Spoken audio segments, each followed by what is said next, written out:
Hello and welcome to the EMC Live webinar, EMC Testing Essentials.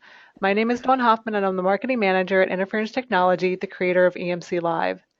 EMC Live is an online 3-day event hosted by Interference Technology that features practical information and topics. We are actually winding down, so I hope that you will join us for our next webinar, which will be Pat and Ken. This webinar, though, is presented by EMC FastPass. Andy Eady is the founder and CEO of EMC FastPass, an online training and education platform for engineers involved in EMC and RF pre-compliance testing, troubleshooting, and certifications.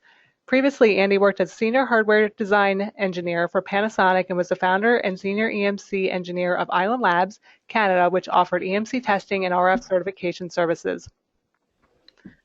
This webinar will be interactive. You will be able to ask questions, and we encourage you to participate. Take a look at your GoToWebinar navigation pane, the box in the corner of your screen.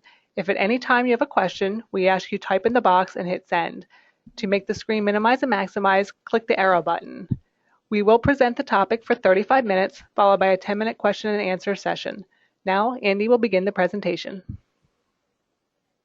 Hey everyone, can you hear me properly? Yes. Okay, perfect. Welcome to the webinar. My name's Andy Eady. As they mentioned, I'm mostly a hardware design engineer and EMC consultant, but I did take a trip to the dark side for a few years and spent some time to build and manage an FCC registered test lab. Today I really want to share some of the things I noticed while I was running the test lab to hopefully provide an extra perspective on ways that some manufacturers have addressed the EMC problem. Now, I've personally felt the frustration of trying to prepare lots of hardware products for emissions and immunity testing, and of course failing lots of times and learning the hard way that EMC isn't an easy problem to solve. But I noticed a few things at the lab that a few companies did to make the process a lot easier and more predictable, and they tended to be the companies that sailed through all of the emissions and immunity tests first time. So this webinar is really about the process that these companies use, and I'm hoping that the process can be copied so that we can all begin to increase our first-time pass rate. And that's where I want to begin, really. The largest study of EMC failure rates that I'm aware of, which was undertaken by Intertech Labs, one of the largest lab groups in the world, they put the average first-time pass rate at around 50%. And I think all of us would be much better off financially, and our stress levels would be a lot lower if we can get that pass rate up a bit closer to 100%. So with that in mind, here's what we're going to cover. The top 8 reasons that companies fail EMC testing.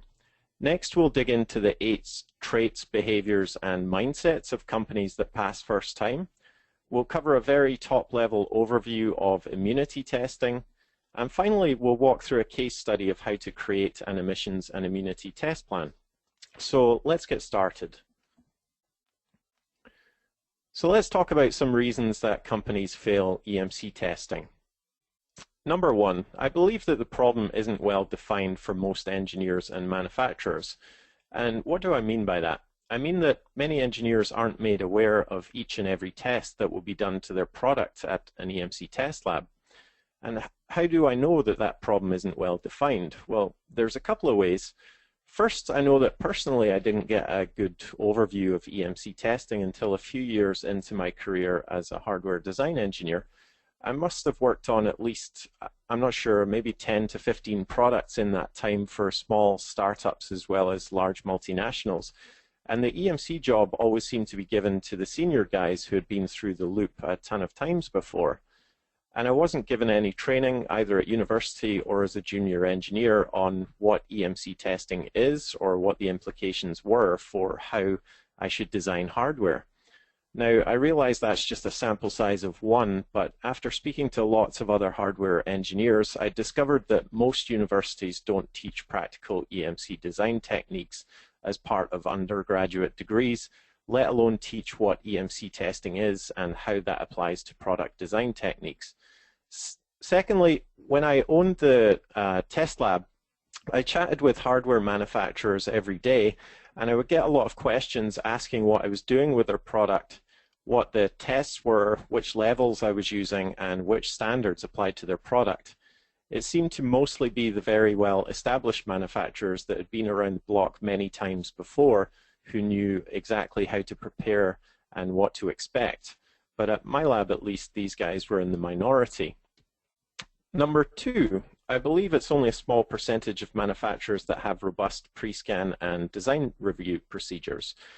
Now, you might be lucky enough to work with a company that has in-house test equipment or good access to a third-party test lab, but for many companies that unfortunately isn't the case. I undertook a survey of the 3,000 or so hardware manufacturers and engineers that read my blog, and one of the biggest questions they had was how to prepare for testing using things like EMC design reviews and pre-compliance test equipment. There are lots of options out there for low-cost pre-compliance test equipment, but many companies aren't sure exactly what to buy, how to use it, or what's available. There's a lot of great work being done by individuals and publications like Interference Technology to help teach engineers and spread that information, and hopefully over time the knowledge becomes more common. Also, most companies I've worked with haven't had a robust EMC design review in place. These can help to catch design mistakes before anything has been manufactured. And I'll talk a bit about this more on the next slide. Number three, I believe that as engineers, we're not taught EMC very well early on in our careers. If you weren't lucky enough to join a company that invests in EMC training, then the chances are that you're learning EMC on the job like the rest of us. I mentioned before that design for EMC compliance isn't taught widely at universities, so when we leave university and start designing products, we're sometimes not really prepared for EMC at all. Number four, EMC is considered late in the design cycle. This one is super common. So many manufacturers sent their product to my lab for the first time just before they were ready to go into mass production, and sometimes after they'd already made a few hundred units. When we approach the EMC problem this late in the design cycle, it doesn't leave much room for fixing issues at the PCB level, and sometimes you're left with applying expensive EMC suppression products to fix every unit. It's been proven that EMC problems are much cheaper and quicker to fix earlier on in the design cycle. It's really important to consider EMC up front rather than just before manufacturing your product. Number five, what's weird is that EMC labs are the ones who see countless EMC failures every month. If you're a design engineer, you may be involved with the certification of a couple of products a year. Unless your job is specifically in EMC, then it probably only crosses your path for a week or two every year. So instead of learning about EMC all year like test labs do, you might only pick up a couple of pieces of good information when you have your product tested. EMC labs are sitting on a goldmine of information about failure modes that are currently not being fed back to the industry so that everyone can benefit.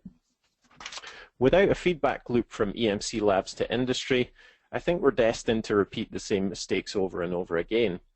At my lab, I recorded every failure mode and rolled the solutions into an EMC design review that I offered to all of my clients.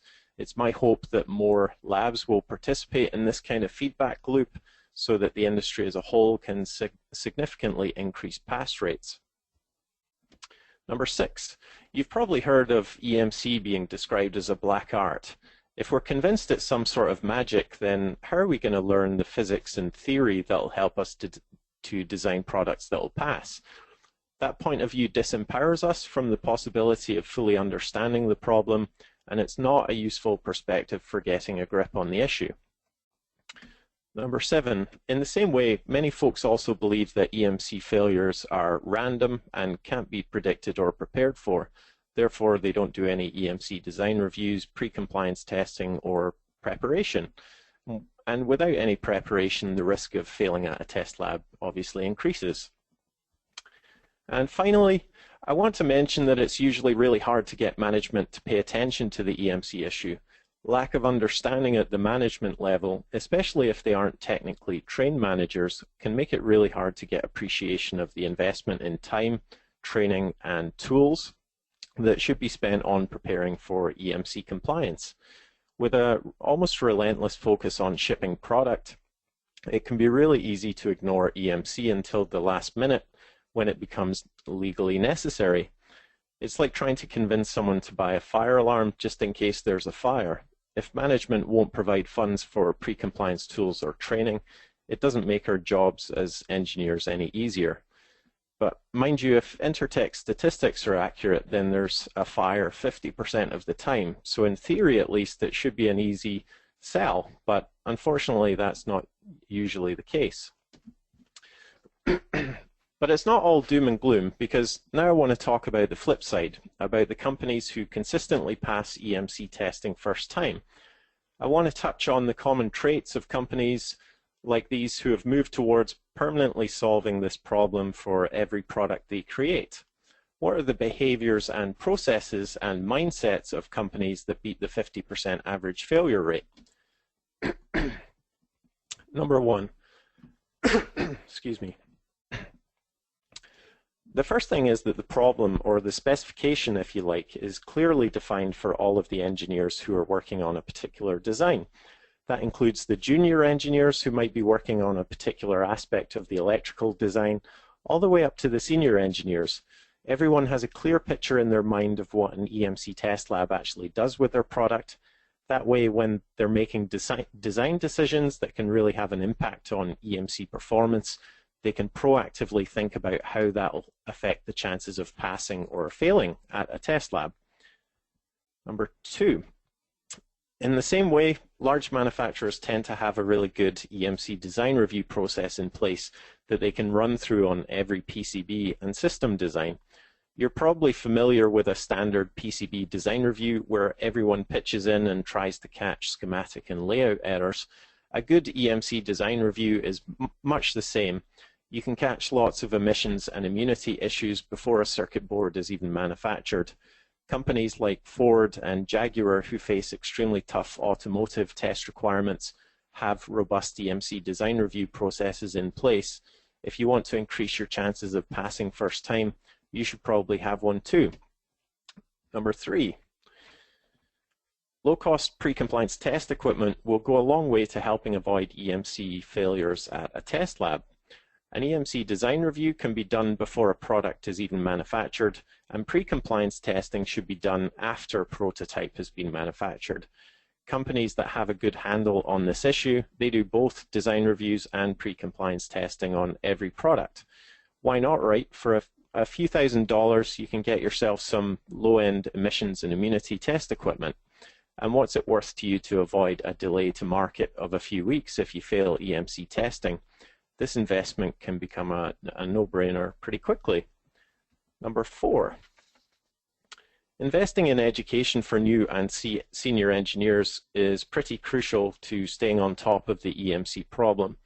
Clock rates are rising all the time, making it more difficult to keep signal integrity and EMC under control. New tools and information to help you solve the EMC problem are always being released. It's important to keep design knowledge fresh in all of the engineers' minds, so ongoing investment in education and tools is crucial. Number five, if you want to minimize the risk of failing at a test lab, addressing potential EMC issues at the product concept and design stage is very important. EMC can affect choices like component selection, materials, cabling choices, as well as higher level decisions such as which countries will your product be sold into. Do you need to consider design for immunity protection or just emissions? Companies who understand the importance of these choices either have input from an EMC engineer from the very start of a product design cycle, or they hire an outside consultant to advise on potential pitfalls. As with all good business processes, they must evolve over time as we learn from our mistakes.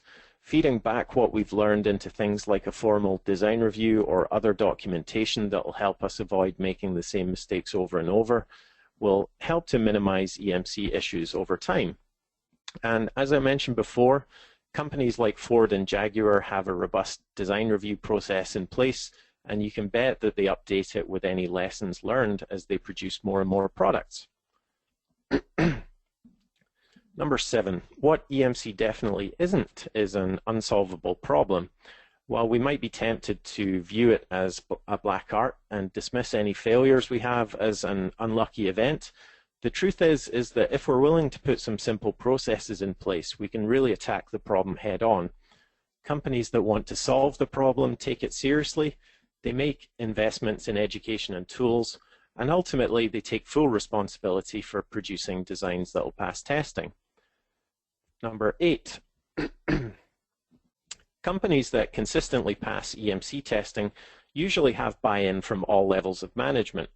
They need management on their side to be able to spend the time and effort it takes to get it right. Getting management on your side can be really hard, but it's crucial for solving this problem. And some companies get management buy-in only when they've been burned a few times by EMC testing. Perhaps they've failed a few times and their product slipped by a few weeks. It's a lot easier when there's clear visibility of the financial pain that a failure can cost. And then it's easier to balance that up against the cost of doing things right the first time. Management buy-in can really help you in a few ways. They'll allocate money for investment in education of engineers. They'll invest in pre-compliance test equipment. They may even invest in simulation tools. So it's crucial to get management buy-in to solve this problem. Now, I hope that's given you some insight into why companies often fail EMC testing, and what some of the changes are that you may want to look at to increase your chances of passing first time.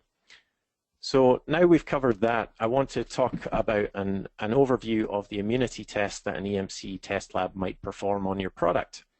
Even if you've been through these tests many times before, I hope you'll be able to pick up some insights while I share my experience of running an EMC test lab for a few years. But junior engineers or folks who haven't been through the process many times before should hopefully find this information pretty useful. So what I want to go into now is a very top-level overview of immunity testing. We're going to cover what immunity testing is, as well as some of the standards that mandate immunity testing. I'll also give a very quick overview of the specific immunity test that might apply to you and the pass-fail criteria that an EMC test lab will use to evaluate your product. So let's get to it. What is EMC? What is immunity testing? It's just the application of some electromagnetic phenomena to your product. You can think of it as the opposite of emissions testing. So instead of measuring what's coming from your product, immunity testing involves subjecting your product to EM phenomena. So the phenomena are either applied to the product as a whole or to specific ports on the product. I'll get into exactly what that means in a minute, but just be aware that it's either your whole product that's going to be subjected to these phenomena or specific ports such as USB or power ports or other individual ports. Now, these immunity phenomena are designed to mimic real-life scenarios. So these are made to try and subject your product to the EM phenomena that it might encounter in real life anyway. For instance, if you're designing an industrial product where there's lots of heavy-duty machines nearby and maybe lots of surges on the local power supply, then your product should or would be subjected to these sorts of phenomena to try to mimic what it's going to see in real life and to verify that it's going to work as intended in that electromagnetic environment. And there's a couple of reasons for doing this, other than legal reasons, but one of the huge ones is safety. Does your product perform safely during and after immunity testing? And does anything else unsafe happen to your product? Now, that safety aspect could apply to many, many products and industries, especially the medical industry, but definitely other industries as well. Just off the top of my head, non-medical products involving sensors can also have a big impact on safety. I've come across products in the past where workers have had electronic devices attached to their belts, and these devices detect whether the worker has fallen off a ladder or a building. These are used for workers that need to climb structures in remote locations and may not have any help nearby. If this device detects that the worker has fallen, it automatically sends a distress call back to the base station and sends the GPS coordinates. Now, imagine that the device doesn't work if the worker happens to have his cell phone in the pocket next to the device. So the device essentially becomes useless and it can put the worker's life in danger. So if you were a company who bought this device, you'd really want to know that the product had been thoroughly tested to make sure that it works in all sorts of electromagnetic environments and that it works perfectly even in the presence of cell phones. So there's one non-medical product on which EMC potentially has a safety impact. And the second thing is functionality. So more of a quality control type of scenario rather than safety. So just, does your product continue to operate as expected during the EMC phenomena? And some regulatory agencies do mandate some forms of immunity testing just to ensure a level of quality for the customer. So there's really two aspects here. And the quality aspect you might find out through customer returns anyway. Your customer might be using your device in a particular EM environment, and they may see some degraded functionality, and they may return the product to you. So in theory, this form of testing helps to cut down on those forms of customer returns and those forms of product failures in specific electromagnetic environments. Which leads us nicely on to which regulations cover immunity testing. Number one, the biggest one that I tested at my lab was CE testing for Europe. So as well as emissions, Europe also specifies immunity phenomena for almost all electronic products. There's a few caveats to that, but for most electronic products destined for Europe, there's also immunity test requirements that you would have to subject your product to. Number two, international product standards. And you'll often see these prefixed with IEC. So whereas in Europe, for instance, you'll see test standards like EN 61000-4-2 for ESD, the equivalent international standard is IEC 61000-4-2. Sometimes the national standards will be identical to the international standards, and sometimes there are subtle differences. In the UK, for instance, 85% of the IEC standards have been transposed to national EN standards. But these international product standards are often mandated by your end customer if you're selling business to business. They're also very useful if you're trying to sell your product into many different countries that all respect the international standards as evidence of compliance with their local rules. Number three, medical standards. The EMC standard for medical products falls under 6061-1-2, and there's definitely rigorous EMC standards for medical equipment. And the requirements differ depending on the risk that your device poses to a patient, and you may have to do a risk assessment to work out exactly which EM phenomena apply and what the test levels are that you need to use, and determining the pass and fail criteria. Number four, military EMC standards are very rigorous too. As you can imagine, oftentimes the devices need to perform perfectly in very harsh electromagnetic environments. There's very often several high-powered radio transmitters attached to vehicles, and the devices are often mission critical. Lives can really be at risk due to EMC, so testing to a very high immunity level is usually mandatory. Number five, many RF transmitters also need to be subjected to immunity phenomena if you're selling into places like Europe and Australia. In these areas, it isn't only the unintentional emitting part of your circuit that will be tested for immunity performance, but also the RF portion of your device.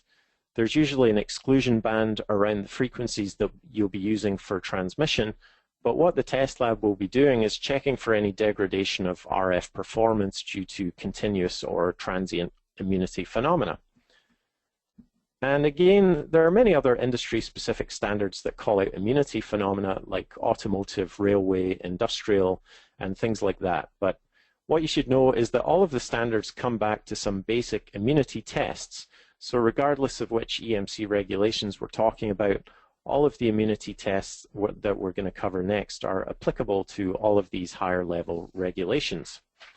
And you'll notice there is a notable exception to these regulations, and that's the FCC. You know, the FCC right now only mandates emission standards. So if you're selling into America and you're not within the scope of any of these other regulations, then immunity testing isn't mandatory. Now, Regulations always seem to be expanding, and it really wouldn't surprise me if one day the FCC mandated immunity testing just like Europe, but that's not the case right now. So here are some of the most common immunity tests that are applied to products. And the distinction I'll make here is that there are continuous tests and there are transient tests. So continuous tests involve waves, sine waves or modulated sine waves, and they're continuously applied to your product over a period of time.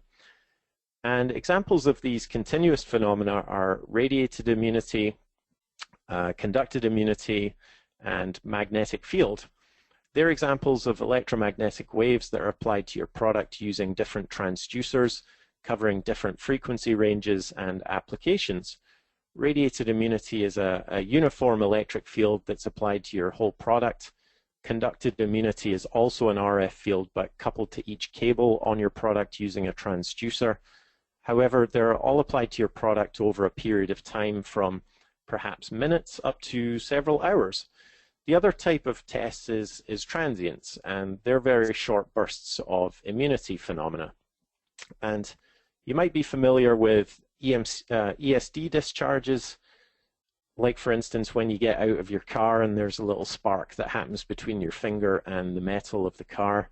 So that's one specific test, and then there's other transient phenomena as well, like EFT, which stands for electrical fast transients, surges, which usually applies to power supply inputs but can also apply to signal and I/O cabling in various circumstances,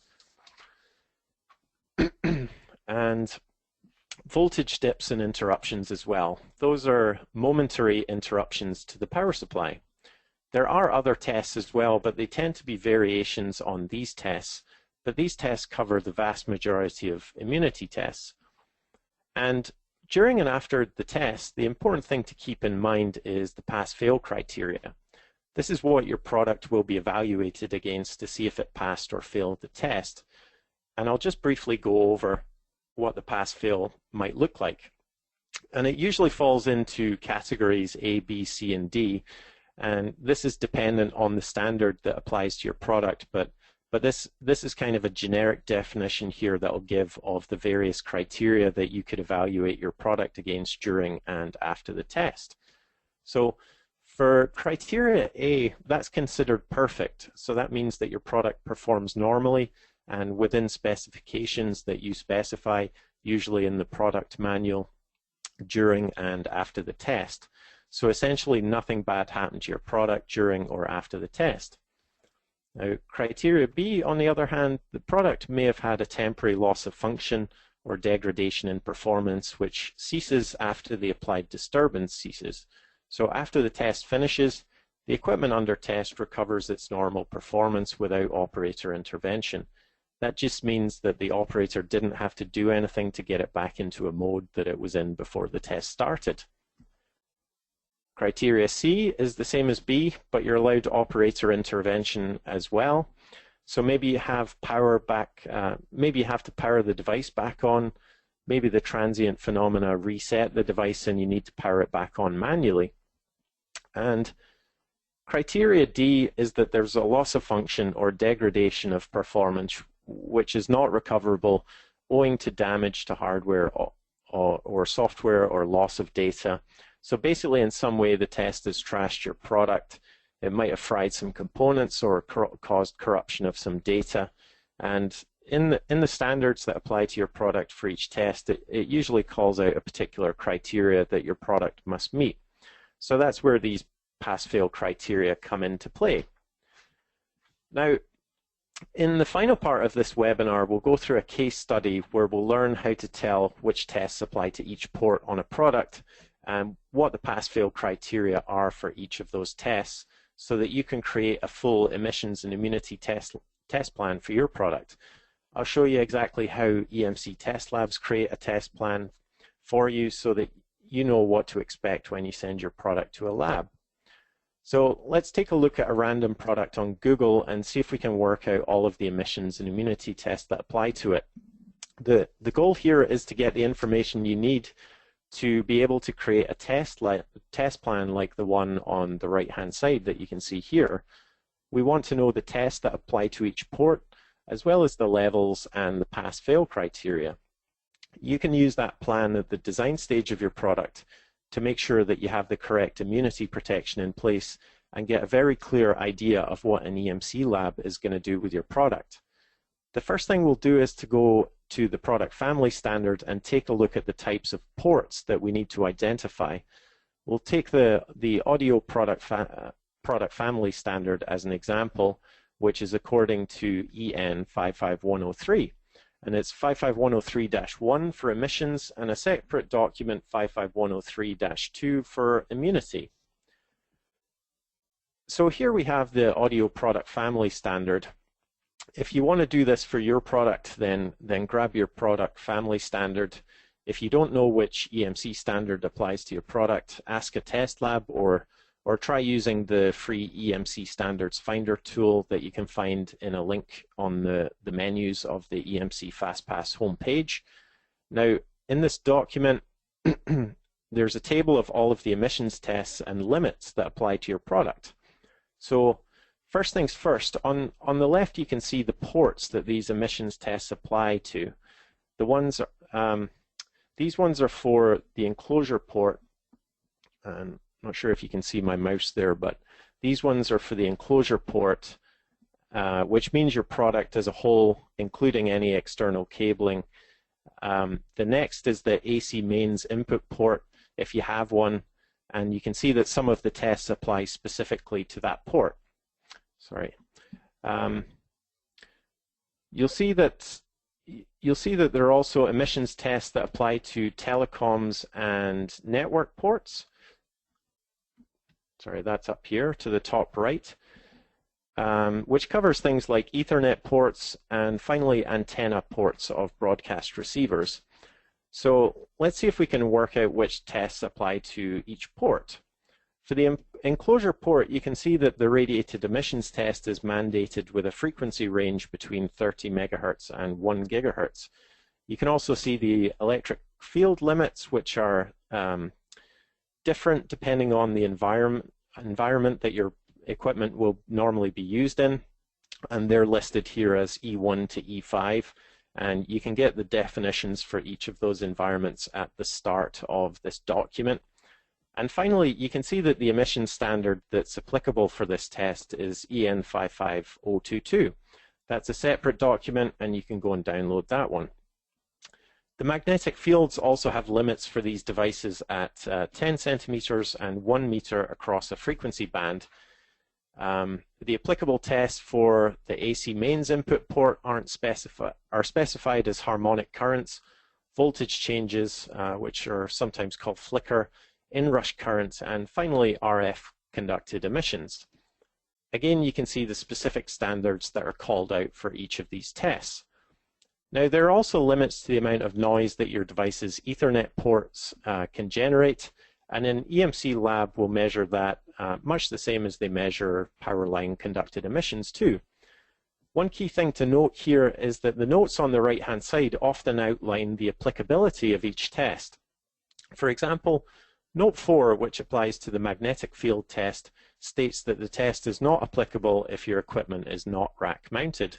It's always worth checking these notes carefully because very often certain tests will be exempted for your particular usage scenario, so it can save you hundreds or thousands of dollars in testing time and costs, not to mention that it would be one less test for you to potentially fail.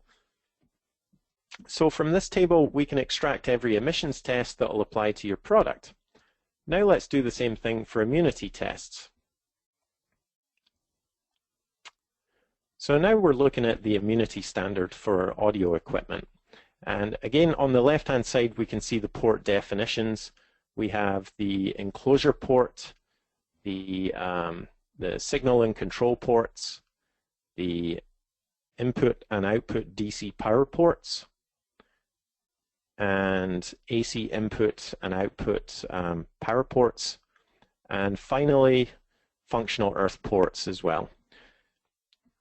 Okay, so here's an audio product that we can use for this case study. So let's define each of the ports on this product.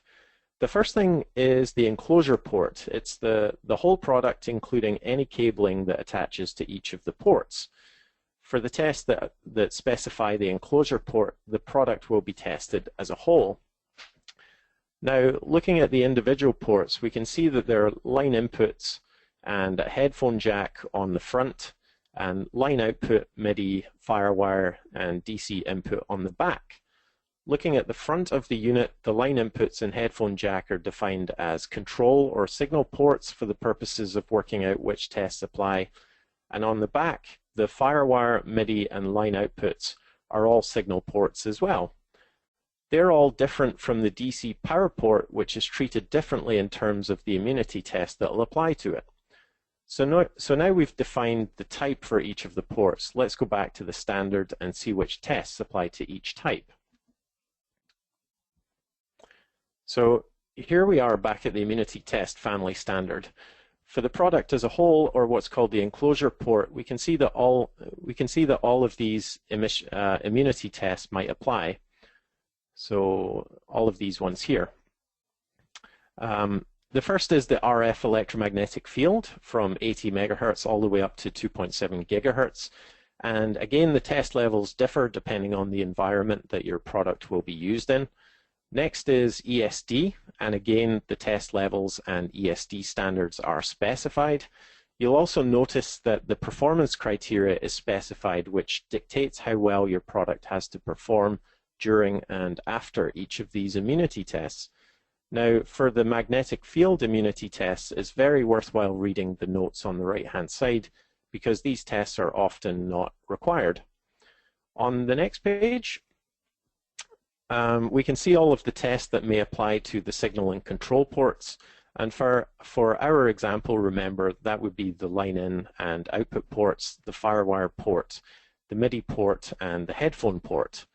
And you can see here that the specific tests called out are fast transient common mode, AF common mode, and RF common mode. And they may be applied to those specific ports one by one. Again, you should choose the correct test level depending on the environment, and also read the notes carefully on the right-hand side for exemptions. And finally, for our product, we had a DC input port. Scrolling down, we can see that the fast transients and RF common mode immunity tests might be applicable to that port. And that's it in terms of immunity tests, because we don't have any more ports. There aren't any AC power ports or a functional earth port, so we don't need to worry about those. So let's recap now. What we've done is we've specified all of the emissions tests that apply to our product. We also know exactly which immunity tests apply to the whole enclosure port, as well as the immunity tests that apply on an individual per port basis. And we also know the performance criteria that our product must meet during and after each test. So now what we have is a complete EMC test plan. It's a very handy thing to have at the concept and design stage of your product so that you can make good design choices based on EMC testing requirements. So that's it for this webinar. I hope you found some value from the information. If you'd like some more in-depth EMC training for your company or your team, head over to the EMC FastPass website. I offer online training courses and for EMC and wireless compliance. EMC Essentials is the foundation course that's available right now.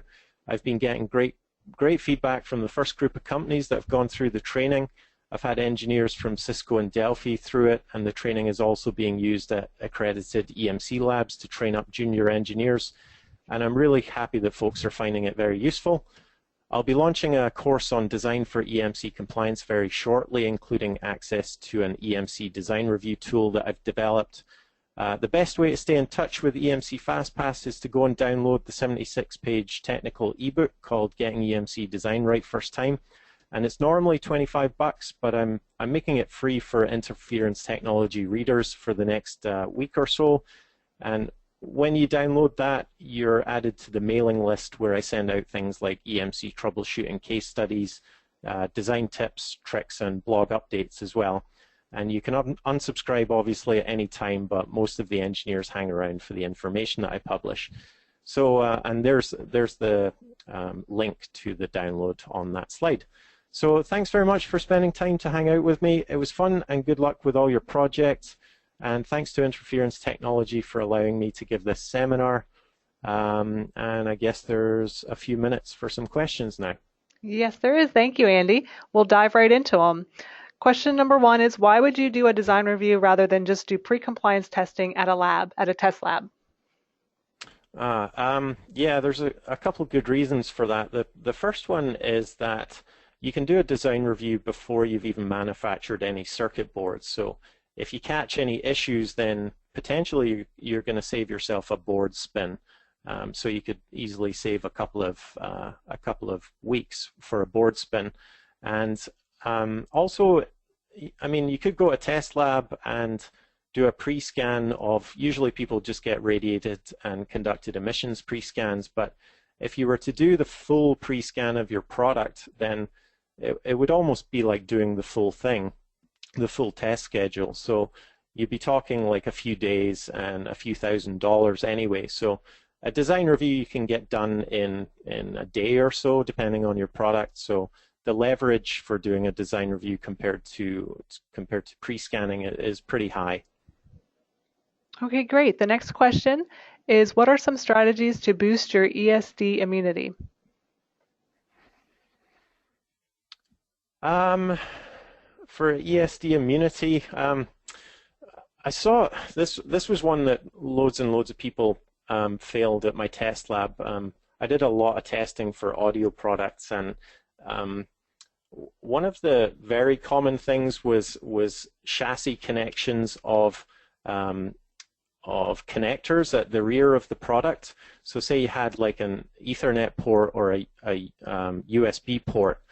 Often if the shield of that connector wasn't connected to the enclosure port, then the ESD discharge would instead find its way onto the circuit board and actually in a lot of cases destroy components on the circuit board. So I'd definitely be using ESD suppression products right on the circuit board next to the connector, and the routing of those components is critical. So the closer you can get it to the connector at where the discharges will be applied, the more effective they'll be.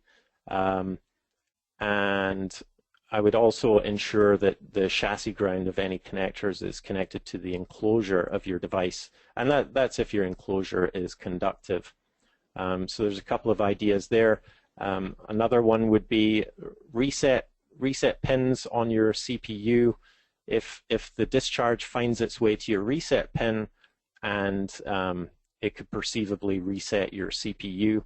So you can reduce that possibility as well by introducing ESD suppression products specifically on your reset pin, and also maybe a series inline, just a simple resistor to limit the current into that reset port as well. So there's a couple ideas there. Okay, great.